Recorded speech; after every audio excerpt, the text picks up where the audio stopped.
I'm telling you this story so that your children won't experience what mine did. There are things you simply can't prepare for, but I hope my story makes you more alert. It was a quiet evening. The children were asleep. The clock ticked softly in the background, and I was sitting in the living room. The house was silent. I had dimmed the lights, just the way I like to watch a show on TV. Then the phone rang, a simple ring, marking the beginning of a nightmare I would never forget. It was my neighbor. She said she saw me sitting in the living room. That wasn't strange. But then she added that I wasn't alone. She claimed that there was a man standing in the yard, watching me. I asked her if she was mistaken, but she was certain. She told me she was going to call the police. At first, I thought she was overreacting. No need to cause panic. But then, out of the corner of my eye, I noticed a faint glow, a flashlight in the woods. And at that moment, I knew this wasn't good. A cold shiver ran down my spine. The phone slipped from my hand. I ran to my children's rooms, checking their beds. They were still sound asleep, thankfully. But as I turned my head toward the window, my heart sank. The garden was dark. A thin layer of snow covered everything. But there, between the shadows of the trees, I saw something. A shape. Someone. A man. He stood still, just standing there, his eyes locked onto me. I could feel his gaze piercing through my skin. How long had he been there? My mind raced. Had I made an enemy? A crazy ex? Nothing came to mind. I immediately called my neighbor back. She said the police were on their way. But as I hung up, the doorbell rang. I walked to the door and peered through the window. Nothing. Just the empty night. He was closer. I could feel it. And yet, when the police arrived, he was nowhere to be found. They searched the yard, asked if I had seen or heard anything else. But everything was quiet. No sounds. No signs of a break-in. The snow lay untouched. No footprints. No trace of the man. The officers didn't fully believe me. But I knew. I knew what I saw. Before leaving, the officers advised me to keep an eye on my children. But they were convinced there was nothing to fear. Maybe it was all a misunderstanding, or just someone looking for trouble. After they left, I went to check on my children again, just to make sure they were still safe, still peacefully asleep. But when I looked at my youngest son, my heart stopped. He was awake, his eyes wide open, but there was something in them, something I couldn't quite place. His blankets were wrapped tightly around him, his body stiff with fear. But the worst part, he couldn't speak. He was in shock. I shook him gently, called his name, but he didn't respond. It was as if he didn't hear me, as if he wasn't really there. His eyes stared right through me, filled with pure terror.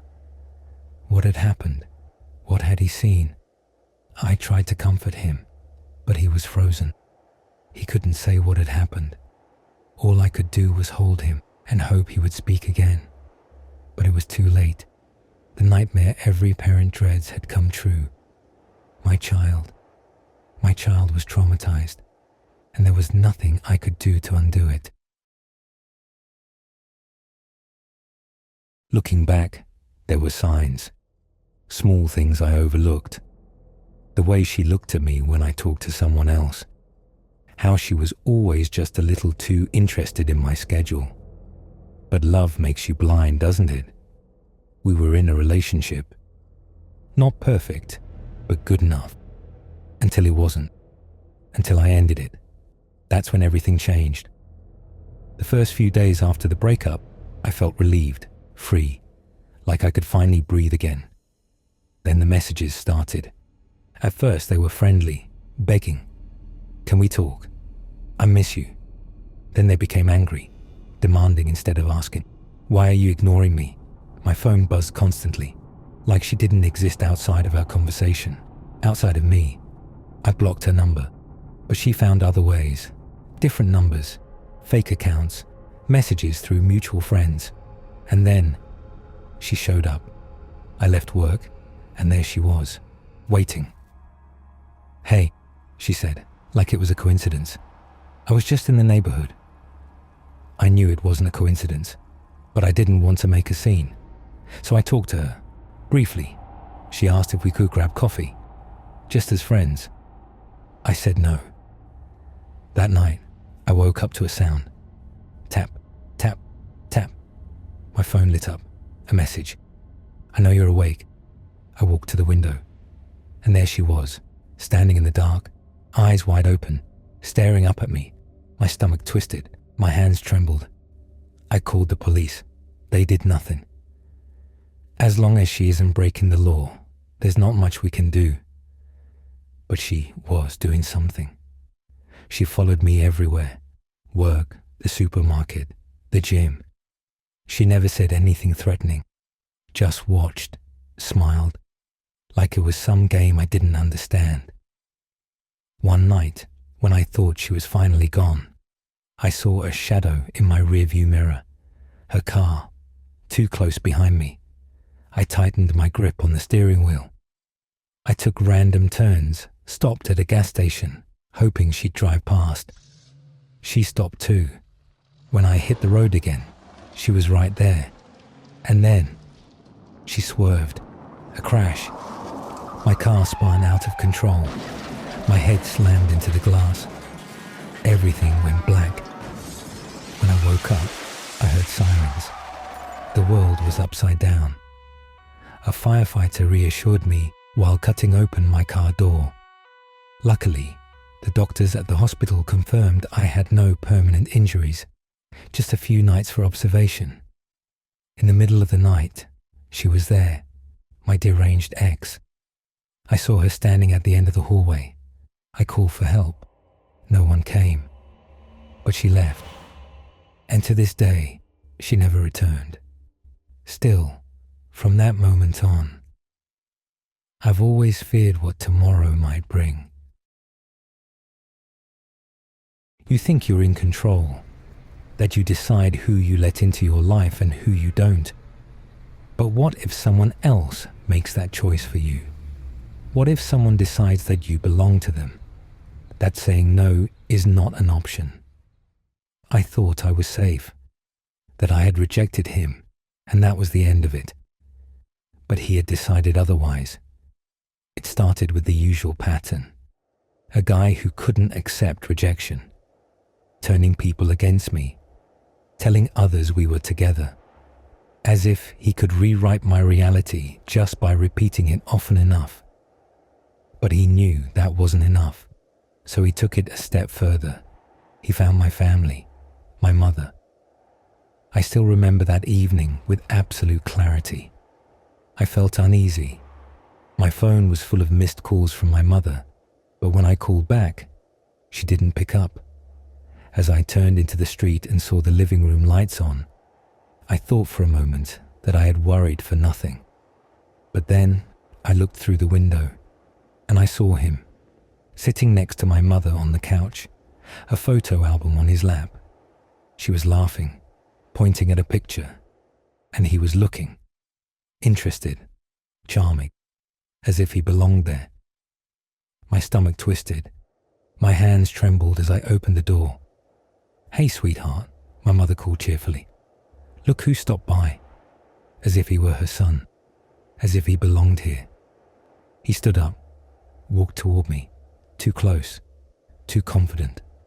And then he handed me something, an envelope, and a kiss on my cheek. I felt my body freeze, but my mother noticed nothing. With trembling fingers, I tore open the envelope. My eyes scanned the words. One wrong word and your mother is next. My heart pounded in my chest. My gaze shot to him. He smiled, as if we were sharing a joke, as if this was a game. I couldn't say anything. I couldn't do anything. My mother kept talking. He played his role perfectly. I was trapped in my own home, forced to smile, to nod, to pretend. After dinner, my mother poured another glass of wine. He got up to light the candles. The atmosphere shifted, more intimate. My mother enjoyed the evening. She told stories about me, about the past, and he listened with a look that said he already knew everything. And then he placed an arm around my shoulders. Casual, but I felt the strength in it. My body felt heavy. My hands felt cold.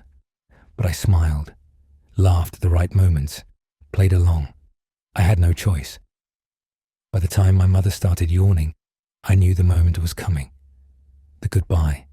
The dangerous moment where any wrong move could be fatal. My mother stood up. What a lovely evening. He nodded. I think so too. Then he turned to me, our faces inches apart. His hand slid across my back, slowly. His lips nearly brushed my ear. Say good night, he whispered. My throat felt dry. My voice trembled. Good night, Mom. She smiled, unsuspecting. And then the door opened. The cold night air hit my face. For a moment I felt fresh air, freedom. But then he took my hand, softly, possessively. My mother waved. Drive safely. His fingers tightened around mine. He pulled me toward the car. I tried not to tense up, not to shake. The door shut. Click. Locked. Slowly, he turned to face me, and he smiled.